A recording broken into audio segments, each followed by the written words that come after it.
우리 주님의 은혜와 평강이 여러분과 함께 하시기를 축복합니다.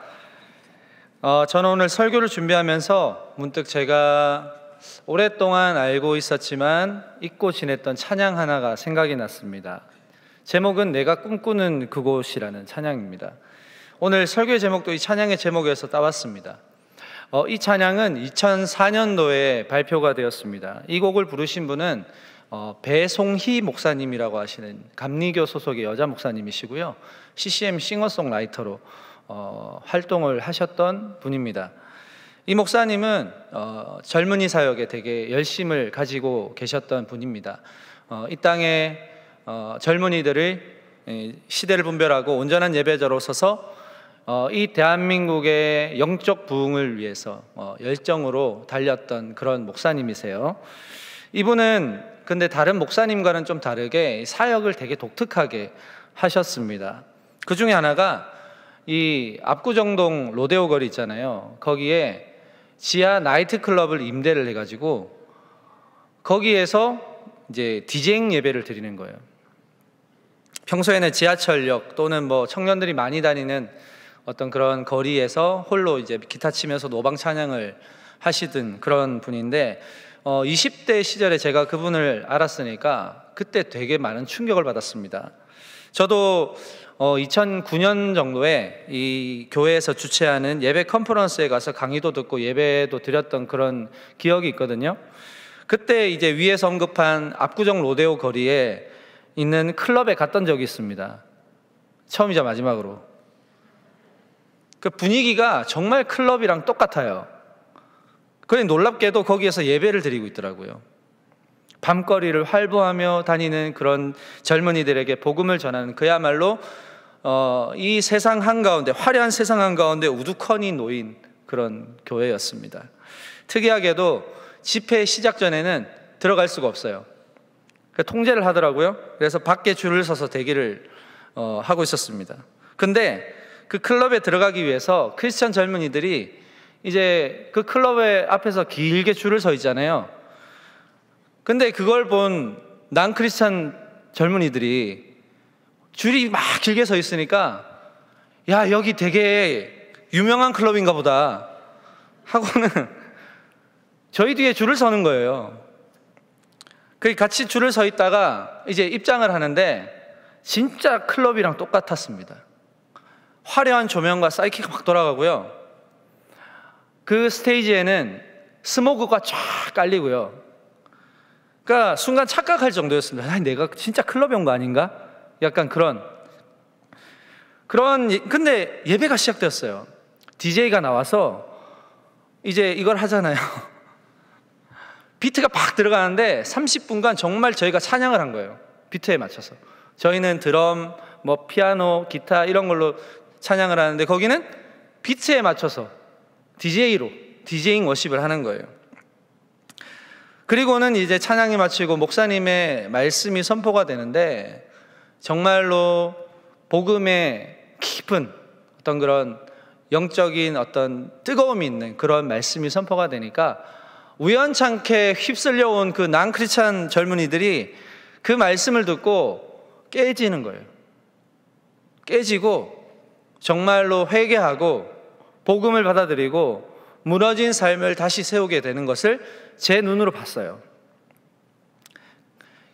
마치 그 화려한 밤, 바벨론의 밤과 같은 그런 화려한 문화 속에 한가운데 교회가 세워지고 그야말로 영적 전쟁터를 방불케 하는 그런 곳에서 복음을 전하기 위해서 고군분투를 하는 그런 모습에 제가 온몸에 소름이 돋았습니다. 그분이 지금도 그 사역을 하고 계신지는 잘 모르겠는데 어디에선가 분명히 여전히 이 땅의 젊은이들을 위해서, 예배의 회복을 위해서, 복음을 위해서 사역을 하고 계실 겁니다.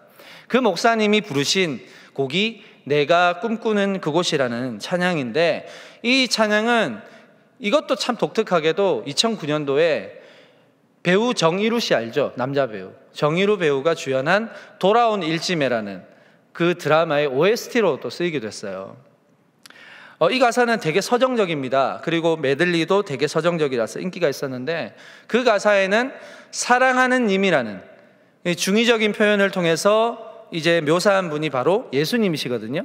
이 예수님, 우리가 예수님과 영원히 거할 그 하나님의 나라를 기대하고 꿈꾸며 기다리는 그런 노래입니다. 그래서 제가 여러분들과 함께 말씀을 좀 나누기 전에 함께 이 찬양을 좀 불러봤으면 좋겠는데, 오늘 이 찬양이 결단 찬양이에요. 그래서 배울 겸 해서 가사를 좀 주목하면서 오늘 함께 디플로 찬양팀과 한번 같이 불러봤으면 좋겠습니다.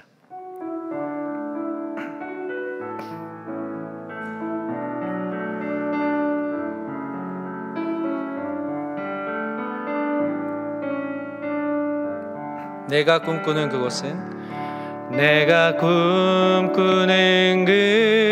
그곳은 나의 님이 계신 곳, 정다운 그의 얼굴 바라보며 마음껏 미소 지을 거야. 나의 사랑하는 님이여 나를 놓지 마오.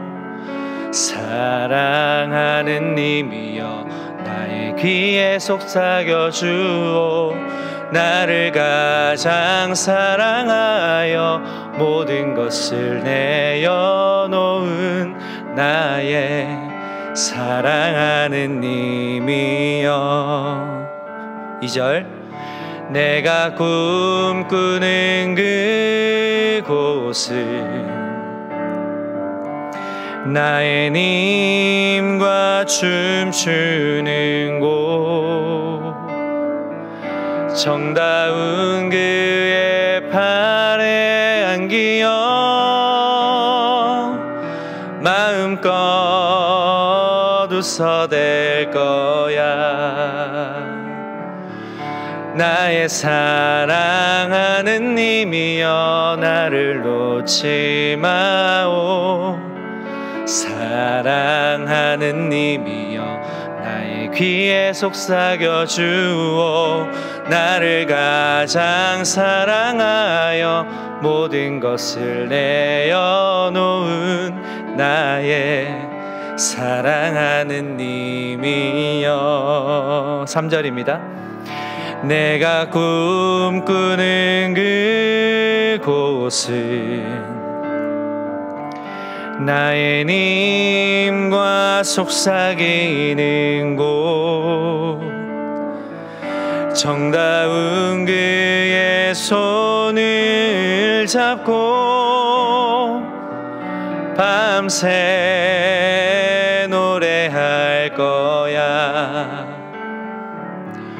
나의 사랑하는 님이여 나를 놓지 마오.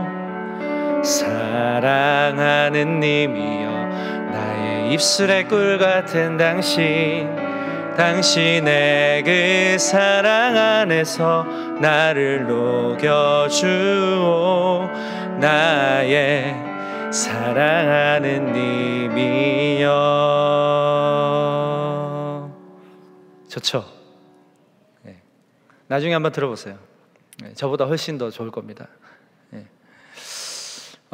성경에는 약속이 참 많죠. 약속. 성경 전체 처음부터 끝까지 약속이 연결되어 있다고 해도 틀린 말이 아닙니다. 약속으로. 그래서 이 기독교를 약속의 종교라고 하기도 하는데요. 구약에만 봐도 이 아브라함이 그 하나님의 약속에 따라서 너의 고향과 친척과 아버지의 집을 떠나 내가 내게 보여줄 땅으로 가라고 했을 때 아브라함은 그 땅을 걸어갑니다. 그리고 요셉이 자신이 이제 생을 다하고 죽을 때 자신의 시신을 하나님이 약속하신 그곳으로 갈 때 이 백성이 나의 시신을 메고 가라고 유언을 하거든요. 그리고 모세의 시대에는 그 젖과 꿀이 흐르는 땅이 어떤 땅인지도 모른 채 그저 하나님이 막 약속을 하셨기 때문에 그 요셉의 시신을 이제 메고 그 약속을 붙잡고 걸어가는 것을 보게 됩니다. 왜일까요? 약속을 믿었기 때문이죠. 이처럼 그리스도인에게 있어서 약속은 참 중요한 단어입니다. 2000년 전에 약속대로 이 땅에 성육신하신 예수님께서 이제 십자가에 죽으시고 부활하시고 승천하실 때 우리에게 약속하신 게 또 있습니다. 그게 뭘까요? 뭐예요? 다시 오시겠다. 다시 오시겠다는 약속이었습니다. 이 약속은 마태복음에서 요한계시록까지 꾸준히 기록되고 있는 약속입니다. 어떻게 약속하셨습니까? 그들이 인자가 구름을 타고 능력과 큰 영광으로 오는 것을 보리라. 인자가 권능의 우편에 앉아 있는 것과 하늘 구름을 타고 오는 것을 너희가 보리라. 그때 인자가 구름을 타고 그 큰 권능과 영광으로 오는 것을 사람들이 보리라. 이런 수많은 말씀들을 하셨어요. 분명히 구름을 타고 다시 오신다고 약속하셨거든요. 여러분, 저는 그 약속이 이루어질 것을 믿습니다. 이미 수천 년 전에 걸쳐서 약속하신 것을 이미 지키셨기 때문에 다시 오시겠다는 약속, 저는 분명히 믿습니다. 그 약속을 기다리며 사는 과정이 쉽지 않지만 그 약속은 구약의 믿음의 사람들도 동일하게 메시아를 대망하며 지켰던, 그리고 기다렸던 약속이었습니다.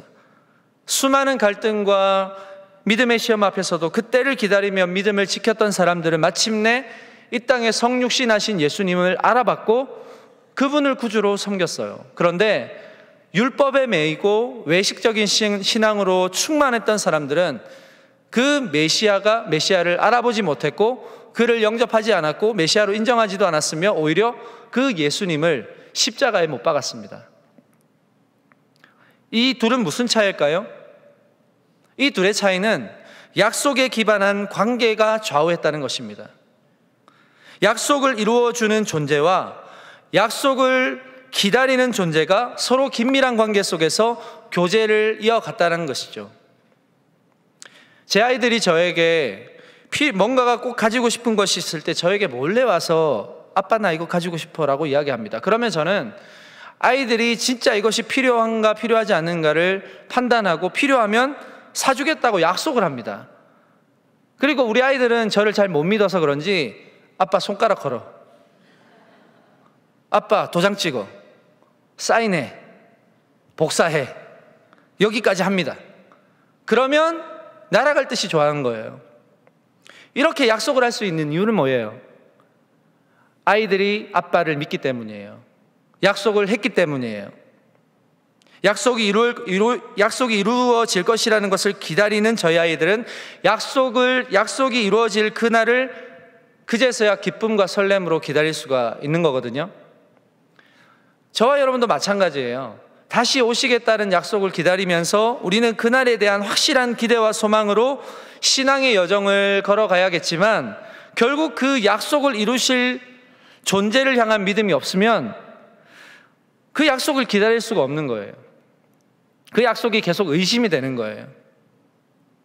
우리가 함께 노래한 것처럼 우리는 마지막 날 예수님이 다시 오시는 그날, 영원한 시간을 기쁨으로 누릴 그날을 간절히 기다림과 동시에 이 땅에서 우리에게 보내주신 성령님, 이 성령님과 끊임없이 교제하면서 우리가 믿는 도리가 되시는, 진리가 되시는 예수 그리스도를 절대로 놓치지 않고 믿음으로 살아내야 할 줄로 믿습니다.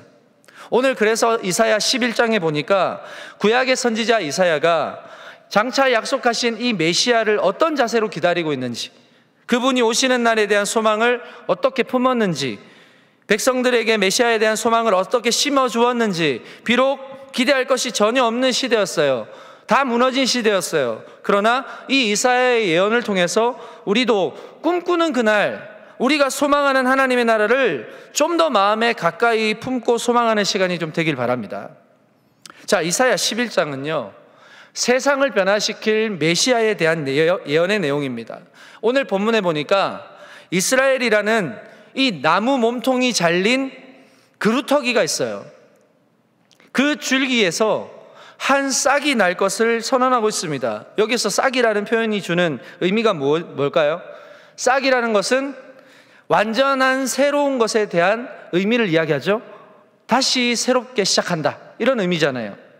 그리고 약속에 대한 소망을 상징하는 것입니다. 이 싹이라는 것은, 싹이 났다는 것은 곧 그 싹이 열매를 맺을 것이라는 것에 대한 소망과 기대를 주는 상징이잖아요.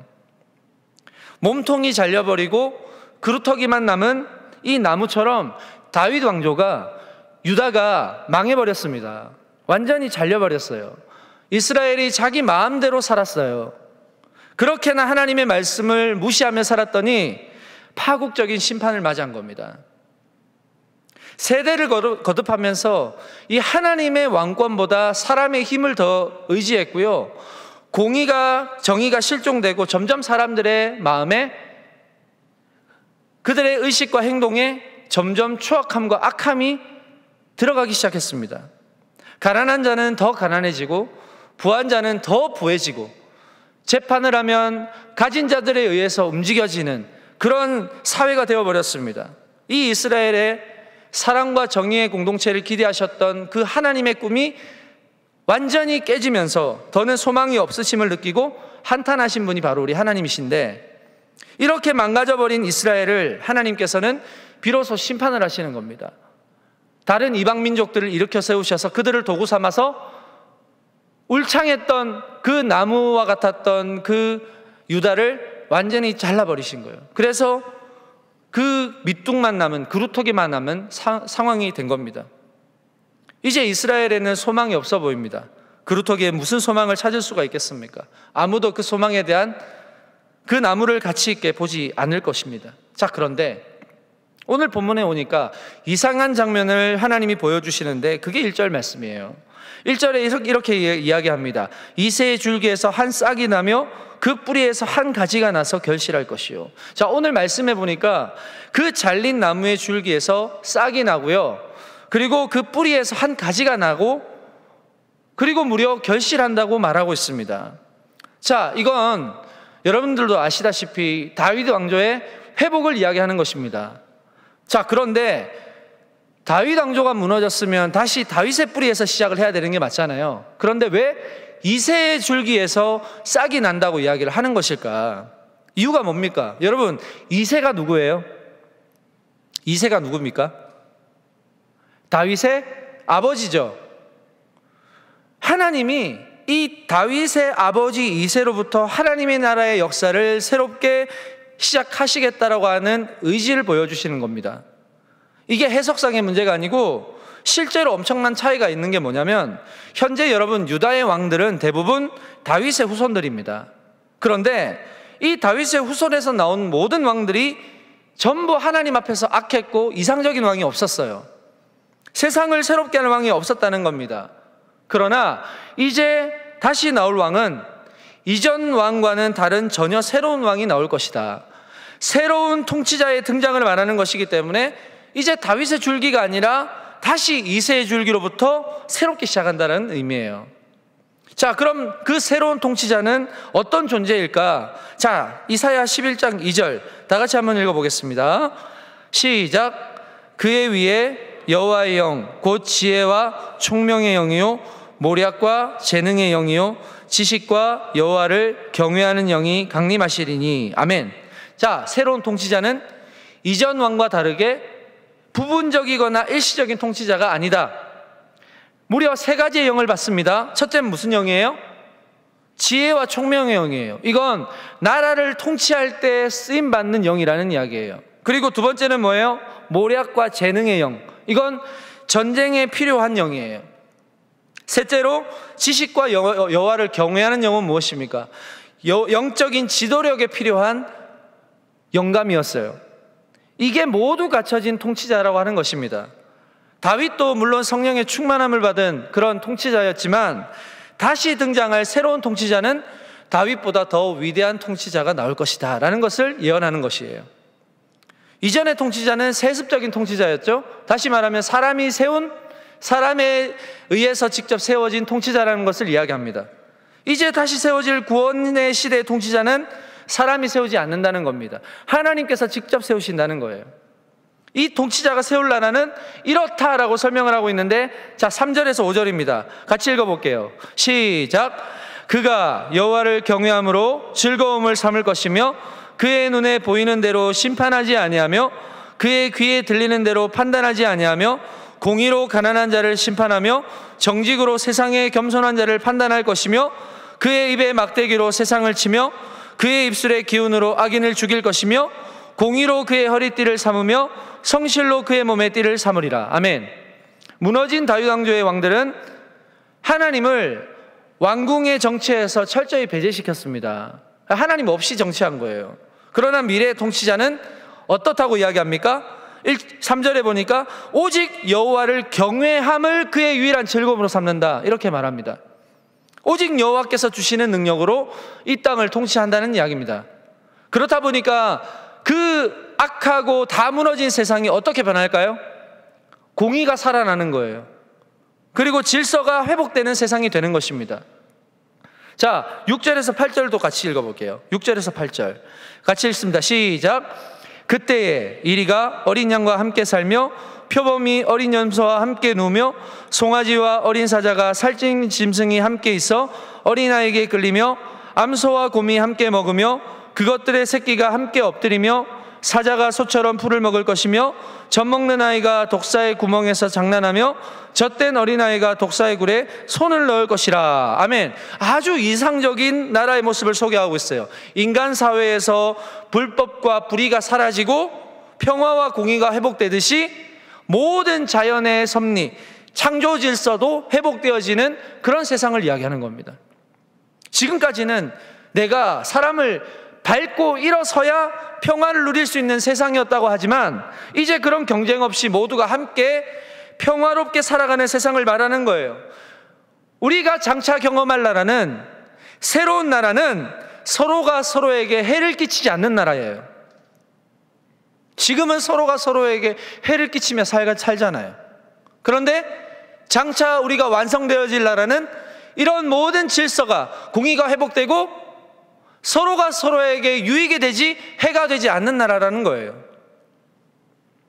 여호와를 아는 지식이 온 세상에 가득한 것을 무엇으로 증명할 수 있느냐? 자, 이사야 11장 9절입니다. 다 같이 읽어보겠습니다. 시작.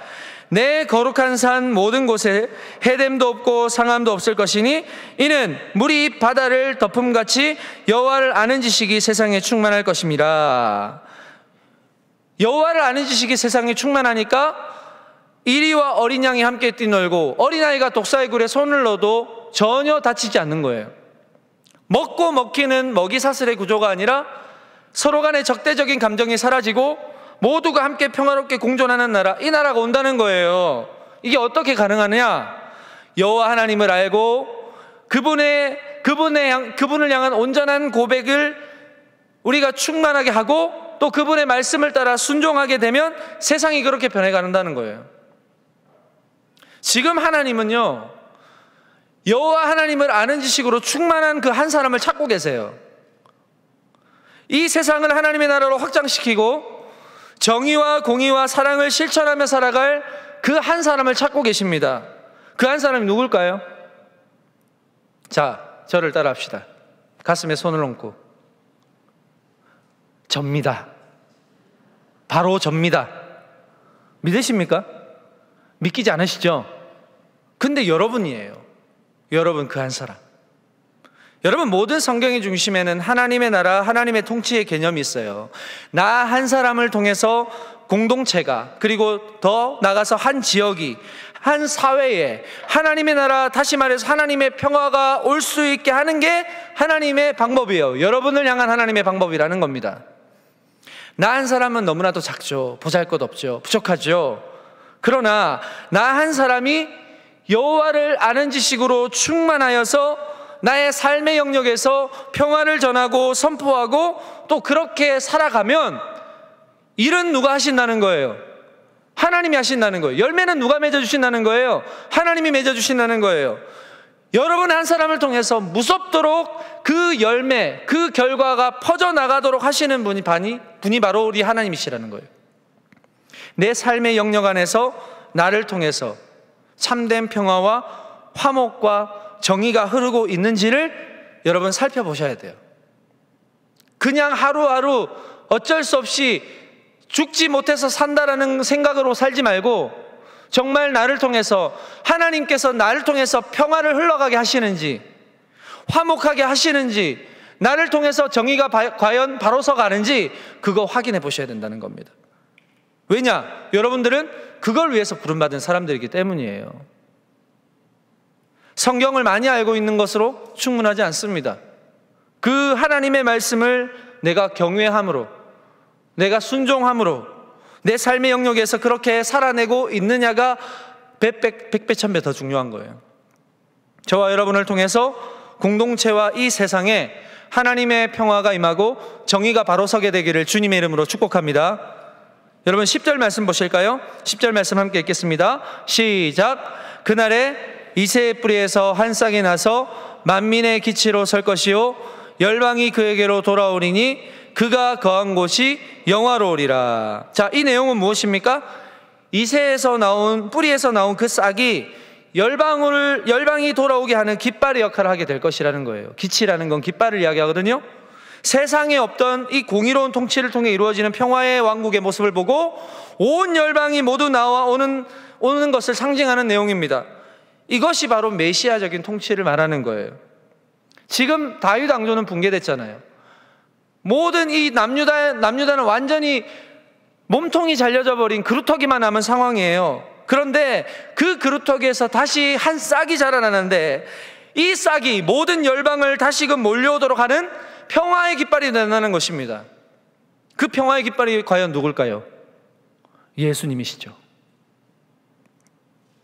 예수 그리스도께서 이 혼란의 세상에 평화의 깃발이 되심을 믿으시기 바랍니다. 세상이 외치는 평화는 뭡니까? 총과 칼과 힘과 권력으로 가득하죠. 그러나 예수님께서 이 세상을 통치하시면 어떤 일이 일어나느냐? 그 칼이 보습이 된다고 성경에서 말해요. 그리고 낫이 된다고 이야기해요. 그게 무슨 뜻이냐? 칼로 보습을 만든다는 건, 보습이 뭐예요? 보습, 쟁기를 이야기합니다. 땅을 파는 쟁기. 풀을 베는 낫이 된다고 이야기를 하세요. 철이라는 금속은 사람을 찌르고 베고 상처를 주는 칼을 만들 수도 있지만 예수님은 그 같은 금속으로 땅을 기경하는 쟁기를 만드시고 낫을 만드시는 분이라는 사실이에요. 이게 무슨 뜻이냐? 우리가 살아가는 이 땅은 그런 나라를 꿈꾸며 살아가는 땅이 되어야 된다는 거예요. 서로 칼을 막 찌르고 베고 해서 서로 피를 내고 누군가가 죽어야 내가 사는 그런 세상이 아니라 모두가 함께 먹고 살기 위해서 땅을 파고 씨를 뿌리고 물을 뿌려서 열매를 맺는 그런 세상을 원하는 거예요. 물론 여러분들이 살아가는 세상이 그렇지 않다라는 거 저도 알아요. 그런 세상이 아니에요. 경쟁이 불가피하다는 사실도 압니다. 그걸로 너무 힘들어 하신다는 것도 압니다. 그런데 서로가 밟히고 상처 입고 울분을 삼키는 그런 환경을 추구하는 사람이 적어도 우리는 되면 안 돼요. 공정하고 정의를 추구하지만 그 이면에 원망이 있고 분노가 있고 서로를 향한 앙금이 있는 것은 공의와 정의가 아니라 주님이 진짜 말하시는 공의와 정의는 그 결과를 보면 압니다. 뭐가 남아야 될까요? 인애가 남아야 돼요. 사랑이 남아야 된다는 거예요. 그래야 우리가 꿈꾸는 나라를 향해서 달려갈 수 있습니다. 여러분, 우리는 한낱 미물에 불과해요. 먼지만도 못한 존재가 우리인데 하나님은 우리를 향해서 꿈을 꾸고 계신다는 거예요. 그 꿈을 위해서 삶을 드리기 시작하시면 하나님께서 여러분을 통해서 일하시더라는 이야기예요. 하나님께서 놀랍게 역사하신다는 것을 우리는 믿음의 사람들을 통해서 우리는 너무나도 많이 보고 있습니다. 여러분, 장기려 박사님 아세요? 장기려 박사님 의사시죠?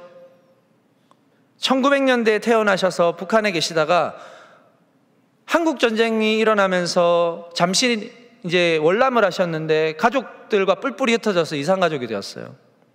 자, 이 장기려 박사님이 의사가 되기 위해서 이제 공부를 하시고 이제 의사가 되어서 남한으로 내려왔는데 너무나도 황폐한 땅을 바라보는 겁니다.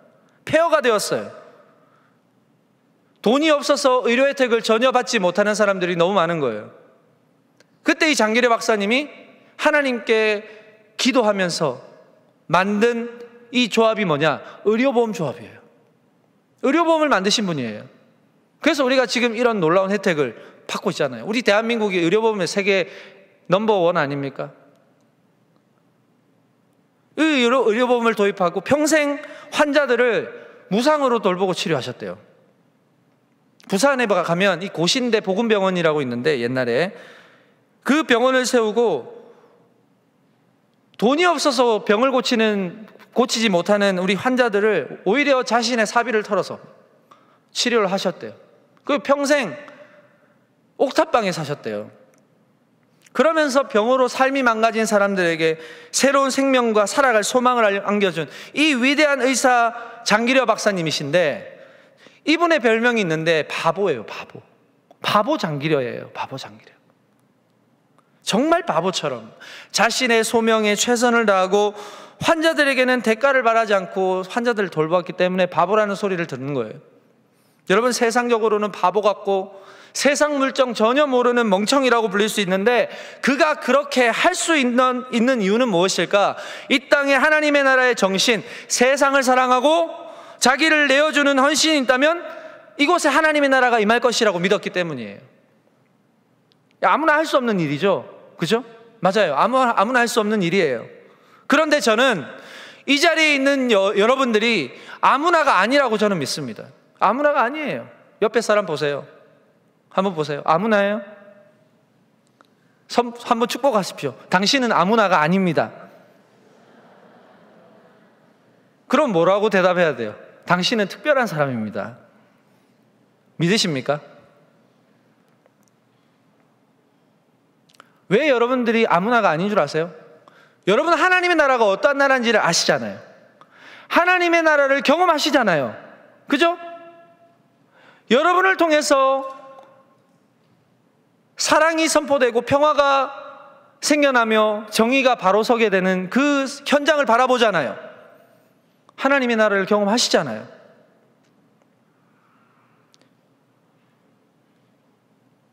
그 나라를 경험한 사람은 자연스럽게 이 나라를 불쌍히 여기고 죽어가는 영혼들이 보이고 내가 무엇을 할 수 있을까에 대해서 고민하는 사람들입니다.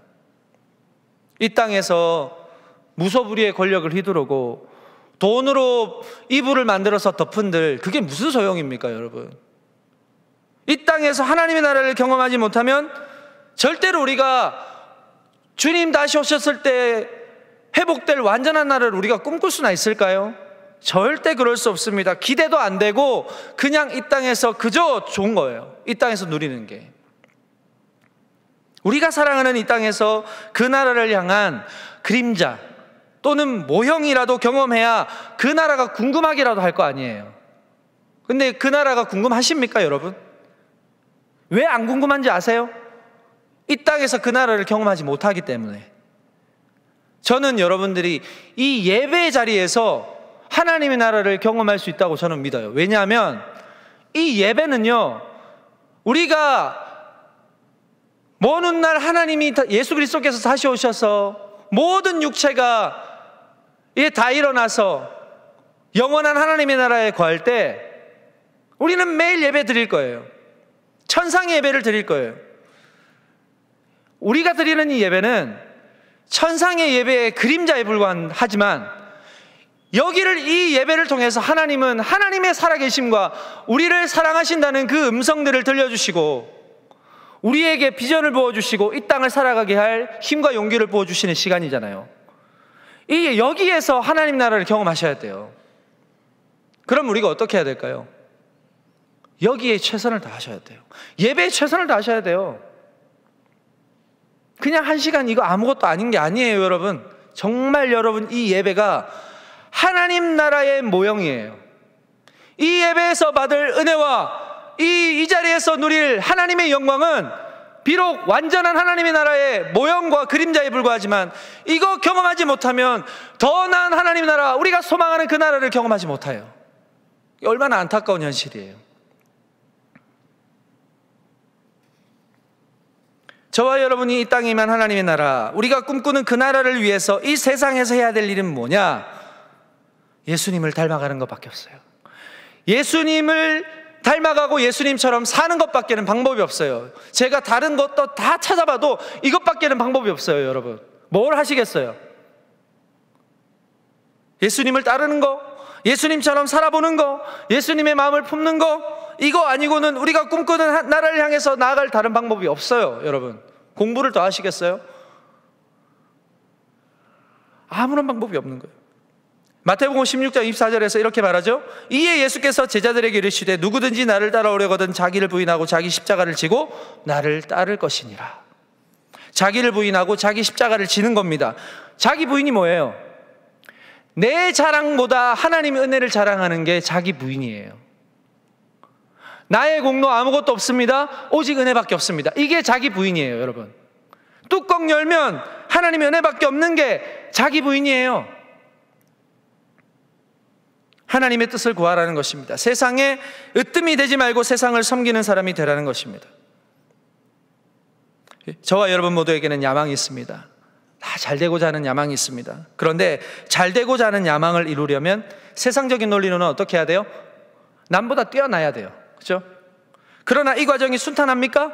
치열한 경쟁이 있어요. 반목이 있어요. 시기가 있어요. 질투가 있어요. 필연적이죠. 그냥 되는 게 없어요. 그런데 여러분, 이걸 아예 하지 말라는 게 아니라 잘 되고자 하는 그 욕심의 근원적인 이유와 목적이 뭐냐, 이걸 발견해야 된다는 거예요. 내가 뭐 때문에 잘 되고자 하는 것인가, 무슨 이유 때문에, 이걸 물어봐야 되는 거예요. 스스로에게. 어떤 목적이냐에 따라 우리의 삶을 전혀 다른 방향으로 이끌기 때문이에요. 내가 다른 마음가짐으로 준비할 수 있기 때문입니다. 여러분, 우리는 몸통이 잘린 그루터기만 남은 나무 같은 세상에서 살아가고 있습니다. 그러나 그 나무에 한 싹이 났어요. 그 싹은요, 짓밟힐 수도 있어요. 그러나 보존될 수도 있어요. 세상은 그 싹을 짓밟으려고 해요. 그러나 그 싹을 우리가 지켜야 돼요. 잘 자라도록 지켜야 돼요. 왠 줄 아세요?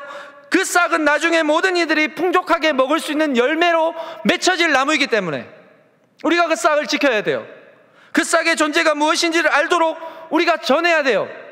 그 싹을 가지고 있는 무한한 생명력을 증거해야 돼요. 우리가 삶을 통해 보여줘야 돼요. 무기력하게 하루하루 그냥 보내는 삶을 살면 안 돼요. 그 싹을 지켜야 돼요. 저와 여러분은 이 땅에서 은혜에 의하여 살아가는 사람들이지 은혜를 위하여 살아가는 사람들이 아니잖아요. 우리에게 이미 은혜가 주어졌고 그 은혜를 힘입어 사는 사람들이잖아요. 은혜를 받은 사람들에 대한 역할이 있습니다. 그게 뭡니까? 여러분의 삶의 현장에서 공의와 정의를 실천하되 호세아의 말씀처럼 인애를 거두고 사랑을 거두는 삶이 되어야 되는 거예요. 공의와 정의를 실컷 뿌리십시오. 대신에 인애와 사랑으로 거두셔야 돼요. 불의와 불공정의 사회에 편승하는 게 아니라 장기래 박사님처럼 조금 더 미련하게, 묵묵하게, 외롭게, 그럼에도 불구하고 주님이 명하신 그 길을 걸어가는 게 우리의 길이잖아요. 그래야 여러분의 뒤를 따라가는 한 사람 한 사람이 따라 붙을 것 아닙니까? 이 길이 진리 길이구나, 생명이구나. 그게 좁은 길 아닐까요? 우리가 이렇게 해야 하는 이유는 공의를 심고 사랑을 열매 맺을 때 하나님의 나라가 비로소 이 땅에 경험될 수 있기 때문입니다. 그래야 내가 꿈꾸는 그곳을 더 소망하고 사모할 수 있게 되는 거예요. 여러분, 불편함을 느껴야 평안함의 소중함을 알듯이, 아픔을 경험해야 건강의 소중함을 알듯이 우리가 꿈꾸는 나라는 좁은 길, 십자가의 길을 걸어가지 않으면 결코 소망과 기대를 품을 수 없는 나라이기 때문이에요. 여러분, 이제 곧 명절이 다가오죠. 명절에는 우리가 영적으로 정말 해이해지기 쉽고 타협하기 딱 좋은 시간입니다. 영적 긴장감이 아마 최고조로 달하는 시간일 수도 있어요. 악한 마귀는 여러분 이 틈을 노릴 겁니다. 우리를 불의한 쪽으로 계속 이끌 거예요. 마음의 생각, 말과 행동이 그리스도인답지 못하도록 여러분들을 유인할 거예요. 그러나 여러분 정신 바짝 차리고 저와 여러분이 거할 그 장소를 축복하십시오. 축복이 먼저 임하면 저주 임하지 못합니다. 그 장소를 축복하십시오. 그곳에 하나님의 나라가 임하도록 기도하십시오. 나로 인해서 그 그루터기 줄기에서 난 그 싹이 짓밟히지 않도록 하셔야 돼요. 나로 인해서 주님의 영광이 가려지지 않도록 오히려 사랑이 가득하고 여러분을 통해서 예수 향기가 가득해지도록 우리 모두 각자의 자리에서 이번 한 주간 은혜의 도구가 되기로 결단하는 저와 여러분 될 수 있기를 주님의 이름으로 축복합니다. 한 주간도 그렇게 살아가면서 우리가 주님이 명하시는, 주님이 참 기뻐하시는 그 한 사람으로서의 책임과 역할을 잘 기억하셔서 여러분의 삶의 자리에서 하나님 나라를 경험하고 우리가 꿈꾸는 그곳을 더 소망하는 우리 동안의 모든 청년들이 되시기를 주님의 이름으로 축복합니다. 기도하겠습니다. 하나님 아버지, 감사합니다. 우리가 함께 꿈꾸는 나라를 이 시간 함께 노래하며 나아갑니다. 이 땅에서 우리가 하나님이 그림자처럼 모형처럼 보여주신 그 아름답고 복된 나라를 소망하며 기대하기 위해서는 우리는 예수님처럼 살아가는 것밖에는 방법이 없습니다. 나를 쳐서 복종시키고 세상 권세에 무릎 꿇지 않고 어떻게든 주님의 말씀을 따르려고 하는 귀한 결단이 있는 우리 동안의 청년들이 되어서 우리 동안의 청년들이 있는 어떤 곳이든 하나님의 나라가 세워지고 정의와 공의가 강물같이 흐를 수 있는 그런 귀한 삶의 터전이 되게 하여 주시옵소서. 예수님의 이름으로 기도합니다. 아멘.